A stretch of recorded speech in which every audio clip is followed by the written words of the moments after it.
नमस्कार दोस्तों, मैं हूं दिनेश की वोरा। स्वागत है आपका न्यूज टाइम के मंच पर।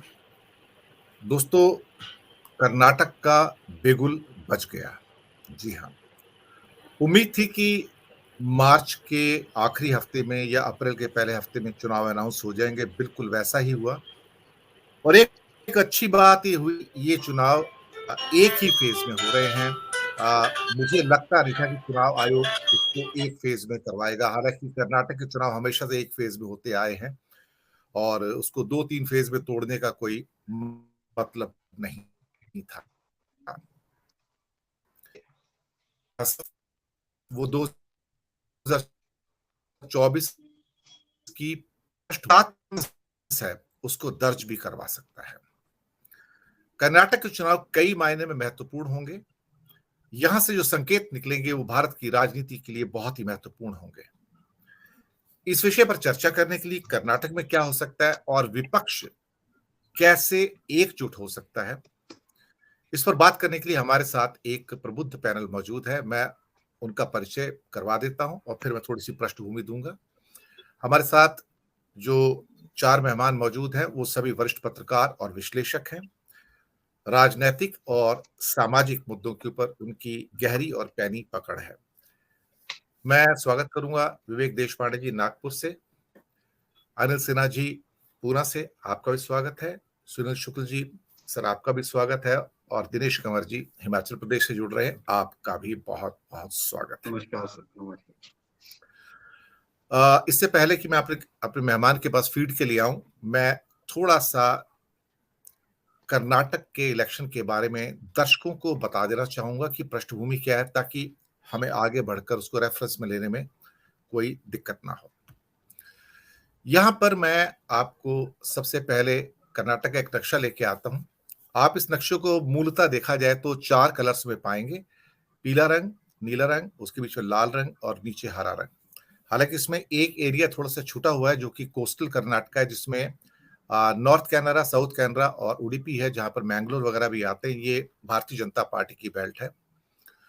नॉर्थ कर्नाटका जो कि ब्लू कलर के अंदर है, जिसके अंदर आपके धारवाड़ है, बेलगांव है, बीजापुर है, बागलकोट है, गडाग है, हावेरी है। ये सारी डिस्ट्रिक्ट्स आते हैं। और यहां पर कांग्रेस और Bharatiya Janata party almost evenly matched है। जो येलो एरिया है, ये जो नीले वाले को आपको बॉम्बे कर्नाटका भी कहा जाता है, और जो येलो एरिया है इसको हैदराबाद कर्नाटक कहा जाता है। इसमें बीदर, गुलबर्गा, यादगीर, रायचूर, बेलारी, बेलारी किंग आपको पता है जनार्दन रेड्डी है, विजयनगर और कोपल, ये महत्वपूर्ण इलाके हैं। यहाँ पर थोड़ी प्रेजेंस जेडीएस की भी है और बाकी जो है इवनली डिवाइडेड है, और यहाँ पे कांग्रेस की अच्छी प्रेजेंस है। लाल रंग जो है आपका, ये जो जिसे आप कहते हो कि सेंट्रल कर्नाटका, यहाँ पर जो है शिमोगा है, चित्रदुर्गा है और कुछ और यहाँ पर डिस्ट्रिक्ट्स हैं। ये सारे के सारे भारतीय जनता पार्टी के बड़े प्रभाव वाले डिस्ट्रिक्ट हैं। और जो ग्रीन है इसमें मुख्यतः 1-2 डिस्ट्रिक्ट को छोड़कर हासन, मांड्या, मैसूर, चामराजनगर, ये सारे के सारे डिस्ट्रिक्ट अधिकतर जेडीएस के प्रभाव वाले हैं। और एक छोटा हिस्सा राइट में आप देखेंगे पिंक कलर में है, जिसमें बैंगलोर भी आता है, कोलार भी आता है। कोलार वही जगह है जहां पर राहुल गांधी ने स्पीच दी थी, जिसके लिए उनको सदस्यता से हटा दिया गया है। ये वही जगह है। और उसके साथ ही हमारे पास यहाँ पर चिकमगलूर और साथ में क्या कहते हैं कुछ और डिस्ट्रिक्ट्स भी यहाँ पर मौजूद हैं। अगर हम इसको इस रूप में देखें दोस्तों, बिल्कुल आपको नक्शा क्लियर हो जाएगा। कोस्टल कर्नाटका 19 सीटें, बॉम्बे कर्नाटका 50 सीटें, हैदराबाद कर्नाटका 40 सीटें, सेंट्रल कर्नाटका 32 सीटें, ओल्ड मैसूर जो कि जेडीएस का एरिया 55 सीटें हैं। और अगर हम इसको एक साथ में देख लें यहाँ पे दोनों नक्शों को, तो ये आपके सामने आ जाता है। आशा है इस ज्योग्राफी से आपको कुछ जो खाका है खास तौर से कर्नाटक का, वो क्लियर हुआ होगा। और कर्नाटका क्यों इंपॉर्टेंट है वो इसलिए कि मैं यहाँ पे एक चीज बताना चाहूंगा दर्शक मित्रों की, ये एक ऐसा स्टेट है जहां पर कभी भी भारतीय जनता पार्टी को अपने बलबूते बहुमत नहीं मिला है। मैं आपको बताऊं, कभी भी बहुमत नहीं मिला है। और जो भी सरकारें उनकी बनी है, ऑपरेशन लोटस से बनी है, जोड़ तोड़ से बनी है। इस बात को हमें समझना होगा। कर्नाटक में जो राजनीति के अंदर खासतौर से बीजेपी की राजनीति बिना येडियुरप्पा के पूरी नहीं होती। लिंगायत मठ में उनका प्रभाव है, लेकिन दूसरा जेडीएस का जो प्रभाव है वोकालिंग में है। 16% जो करीब-करीब आबादी लिंगायत की है, 15% के करीब वोकालिंग की है। ये प्रभाव वाले एरिया है। 4% मुस्लिम पॉपुलेशन बैकवर्ड से हटा के 2-2% जोड़ दिया गया लिंगायत और वोकालिंग को प्रसन्न करने के लिए, लेकिन वो शायद कामयाब नहीं हो पाएगा वहाँ पर। जो येलो एरिया मैंने आपको बताया था, जो कि कर्नाटक, हैदराबाद है। कर्नाटक का जो हैदराबाद कर्नाटक एरिया है, वहाँ पर जनार्दन रेड्डी कुछ सीटें छीनने में कामयाब होंगे। वो बीजेपी से बाहर निकले हैं और विद्रोही उम्मीदवार कहा जा सकता है। लेकिन कांग्रेस के पास बहुत स्ट्रॉन्ग टीम है शिव कुमार की, डीके शिव कुमार और साथ में सिद्धारमैया। अगर वहाँ पे राहुल गांधी और प्रियंका गांधी ज़्यादा चक्कर नहीं भी काटते हैं, तो भी कांग्रेस जो पूरी इवनली स्प्रेड है पूरे कर्नाटक में, प्रभाव दिखाने में कामयाब होगी। जबकि बीजेपी की पॉकेट्स लिमिटेड हैं, इसलिए बीजेपी छटपटा रही है। आप देखेंगे कम से कम 80% जो चक्कर मोदी जी ने, नड्डा साहब ने और अमित शाह ने लगाए हैं, सारे मांड्या और मैसूर के हैं, जो दक्षिण कर्नाटक का है, ताकि जो लॉसेस हैं उसको वहां से रिकवर किया जा सके। लेकिन विश्लेषक ये भी बता रहे हैं कि वहां पर भारतीय जनता पार्टी काफी हद तक बैकफुट पर है। इसके अलावा बाकी भारत के अंदर भी जो विपक्ष की स्थिति है इस समय करो या मरो वाली है, क्योंकि कुछ ऐसा लगता है कि अगर ये एकता कुछ मुद्दों पर ही सही अगर हो के सामने आती है और डायरेक्ट फाइट हो या फिर ट्रायंगुलर फाइट हो, जिसके द्वारा भारतीय जनता पार्टी को एक मजबूत क्या कहते हैं कि मुकाबला दिया जा सके, तो इसकी कोशिश होगी। इसलिए भारतीय जनता पार्टी बदलते परिवेश में अपने आप को थोड़ा सा कहा जाए तो बैकफुट पर देख रही है, सिर्फ कर्नाटक में नहीं, पूरे भारत में। मेहमानों का मैंने परिचय आपसे करवाया है। सबसे पहले मैं आऊंगा विवेक देशपांडे जी आपके पास, आपकी टिप्पणी के लिए। कर्नाटक बहुत कुछ भारत की पृष्ठभूमि तय करने जा रहा है और मुझे लगता है कि यहां पर अगर विपक्ष, खासतौर से कांग्रेस, अगर अपनी वापसी कर सकती है, क्योंकि यही एक एरिया है जहां पर कांग्रेस पूर्ण बहुमत पा सकती है और जेडीएस इस स्थिति में नहीं है, भारतीय जनता पार्टी भी इस स्थिति में नहीं है। आप उभरते हुए परिदृश्य को किस रूप में देखते हैं और बाकी भारत में जो दृश्य उभर कर आ रहा है उसे आप किस रूप में देखते हैं? विवेक जी। हाँ दिनेश जी, आमतौर पर अ, एक आम सहमति है कि कर्नाटक में कांग्रेस की स्थिति बहुत स्ट्रांग है और ये एक ऐसा स्टेट है जो अगले साल के चुनावों से पहले जो भी एक चुनावी प्रक्रिया कई महत्वपूर्ण राज्यों में शुरू हो रही है, उसमें सबसे पहला स्टेट है और पहले ही स्टेट में कांग्रेस को एक एज है, इस तरह की बात हम सुन रहे हैं। तो ये एक अच्छा ओमेन है। अगर कांग्रेस को यहाँ पर एडवांटेज है तो एक बहुत अच्छी बात है, क्योंकि यहाँ से एक मोरल बूस्टिंग एक परफॉर्मेंस कांग्रेस का देखने को मिलेगा, ऐसी आशा बनी है और हम सब यही चाहेंगे कि कांग्रेस इस आशा पर खरी उतरे।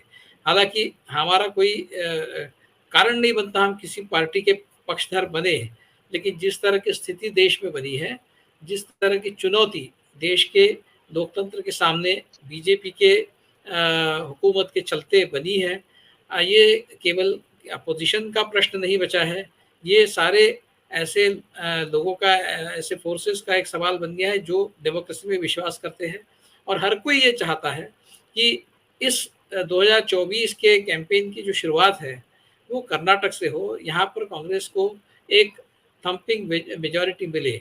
और कहा यह जा रहा है कि कांग्रेस बहुत सुदृढ़ स्थिति में यहाँ पर है। ऐसा अगर है तो अच्छी बात है, लेकिन मेरी आज मेरे एक मित्र से बात हो रही थी जो कहीं साउथ में एक यूनिवर्सिटी में पढ़ाते हैं और उस यूनिवर्सिटी में कर्नाटक से भी काफ़ी विद्वान वहाँ पर पढ़ाने के लिए आते हैं। तो उसने ये बताया कि ये जो मान्यता है कि वहाँ कांग्रेस बहुत मजबूत स्थिति में है, इस इसका बहुत ज़्यादा कोई स्ट्रांग बेसिस इसलिए नहीं है कि बीजेपी भी बहुत टक्कर में वहाँ पर है और नेक एंड नेक फाइट वहाँ पर हमको देखने को मिल सकती है।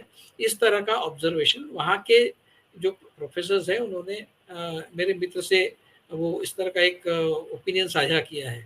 तो इस मतलब ये सोचकर थोड़ा सा रिलैक्स हो जाना कि यहाँ तो अपनी स्थिति बहुत स्ट्रांग है, जिस तरह से कांग्रेस करती है कई बार ध्यान नहीं देती है। हमने गुजरात में पहले देखा है ये, उस समय तो भारत जोड़ो यात्रा चल रही थी, तो राहुल गांधी शायद मतलब उस यात्रा में बिज़ी थे, इसलिए स्थिति में नहीं थे कि वहाँ पर वो जाए और कुछ कैंपेन वगैरह करे। लेकिन एक तरह से कांग्रेस पूरे पार्टी ने ही गुजरात को मान लीजिए कि छोड़ ही दिया था कि यहाँ पर हमारी कुछ बनने वाली नहीं है। तो लेकिन हमको ये शुरू में ये लगता था, गुजरात में देखिए इस तरह की बातें कई चैनलों पर भी हुई और हमने भी इस तरह की बातों में अपने आप को उलझा दिया था कि भई इतना एड़ी-चोटी का जोर जो गुजरात में लगा रहे हैं मोदी जी और बीजेपी, तो कहीं न कहीं गुजरात में बीजेपी की हालत जो है वो उतनी अच्छी नहीं है जितनी होनी चाहिए। इस तरह का एक विचार हमारे मन को भी छू गया था। लेकिन जब रिज़ल्ट सामने आया, तो हमको ऐसा समझ में आया कि ऐसा कुछ भी नहीं था और उन्होंने उनकी स्थिति बहुत मजबूत थी, जो उन्होंने और मजबूत करने के लिए ही वो सारा जो ज़ोर लगाया था, उसको और ज़्यादा मजबूत करने के लिए ही उन्होंने वो ज़ोर लगाया था। तो अभी कर्नाटक में देखिए अभी तक प्रधानमंत्री जी पिछले कुछ दिनों में 6 बार वहाँ पर दौरा कर चुके हैं और बड़ी-बड़ी प्रोजेक्ट्स का इनॉग्रेशन करना और पॉलिटिकल मतलब इलेक्टोरल स्पीचेस एक तरह से उन्होंने वहाँ पर इलेक्शन की रैलियाँ ही मान लीजिए कि उन्होंने करनी शुरू कर दी है। उसके मुकाबले में कांग्रेस वहाँ पर बहुत ज़्यादा स्ट्रांगली पहल करते हुए नहीं दिख रही है। ये ठीक है डी के शिव कुमार है, सिद्धरामैया है, वो बहुत स्ट्रांग है और वो सँभाल लेंगे वगैरह सब ठीक है। लेकिन मुझे लगता है कि राहुल गांधी जो है, उनको अभी राहुल गांधी, प्रियंका गांधी और कांग्रेस के सारे वरिष्ठ नेता, इनको कर्नाटक में एक तरह से कैंप ही करना चाहिए। राहुल गांधी के पास तो बहुत फुर्सत है, प्रधानमंत्री तो प्रधानमंत्री है, वो तो देश का कारोबार भी उनको संभालना है, उसके बावजूद वो समय निकाल कर वहाँ पर इतनी बार जा रहे हैं, तो राहुल गांधी को तो समय ही समय है। पहला उनका अभी पूरा कैंपेन का जो फ़ोकस है, वो कर्नाटक पे होना चाहिए। मुझे पता नहीं, अभी शायद उनका दौरा कुछ तय हुआ है, वो जाने वाले हैं, इस तरह की खबर मैंने सुनी है, लेकिन उसके बारे में अभी तक कुछ चर्चा नहीं है, वो क्या करने वाले हैं, कब जाएँगे? क्योंकि भारत जोड़ो यात्रा को जिस तरह से वहाँ कर्नाटक में रिस्पॉन्स मिला था, बीजेपी की सरकार बनते हुए भी, तो उस समय बीजेपी भी थोड़ी-सी इसमें आ गई थी कि भई इस तरह का रिस्पॉन्स देख के बीजेपी भी थोड़ी बैक फुट पर चली गई थी। तो उस रिस्पॉन्स को बिल्ड ऑन करना, उसको और आगे बढ़ाना, उस ताकत को और मजबूती से और बढ़ाना, ये जो कैंपेन है, ये उसी वक़्त से शुरू हो जाना चाहिए था। लेकिन वहाँ पर बहुत स्ट्रॉन्ग 2 नेता हैं, तो वो तो कर ही रहे होंगे। राहुल गांधी को वहाँ जाना होगा और इस मुगालते में रहने की ज़रूरत नहीं कि वहाँ पर तो हमारी बात बन जाएगी। ऐसा नहीं है। बीजेपी जो है वो इतना बीजेपी का जो पूरा तौर-तरीका है वो इतना अनप्रेडिक्टेबल है, आप कुछ भी नहीं कह सकते कि बीजेपी किस तरह से बाज़ी पलटाएगी। तो आपको आपकी जो मजबूत स्थिति जो दिख रही है उसको न सिर्फ बरकरार रखना है, आपको उसको और स्ट्रॉन्ग बनाना है। ये जब तक कांग्रेस की तरफ से नहीं होता, तब तक कर्नाटक का रिज़ल्ट जो है वो एक तरफ़ा होने वाला है वगैरह इस तरह की बातें करने का कोई अर्थ नहीं है। अगर कर्नाटक में कहीं बीजेपी बाज़ी मार लेती है, तो 2024 का जो कैंपेन है बीजेपी का वो कर्नाटक से ही शुरू हो गया है। इस तरह से हमको समझ में आना चाहिए बात और ये बात हमसे ज़्यादा कांग्रेस को समझ में आनी चाहिए। इसलिए पूरा फ़ोकस अभी एक ही स्टेट का इलेक्शन है। बाकी स्टेट्स जो आने वाले स्टेट्स हैं, क्योंकि कर्नाटक से उम्मीद बनी है। देखिए 4-5 जो स्टेट्स हैं जहाँ से कांग्रेस को 2024 में उम्मीदें हैं, वहाँ एक कर्नाटक है, महाराष्ट्र है, बिहार है, छत्तीसगढ़ है, मध्य प्रदेश है, राजस्थान है। इन स्टेट्स पे पूरी तरह से फोकस करना ज़रूरी है और ये जो 2024 का विधानसभा का इलेक्शन है कर्नाटक का, उसको एक स्टेपिंग स्टोन बनाने की ज़रूरत है 2024 के लोकसभा इलेक्शन का और उसका कैंपेन भी, उसका एक छोटा प्रारूप कर्नाटक में देखने को मिलना चाहिए। इस दृष्टि से कांग्रेस के कदम वहाँ पर आगे बढ़ने चाहिए, ऐसा मुझे लगता है दिनेश। जी।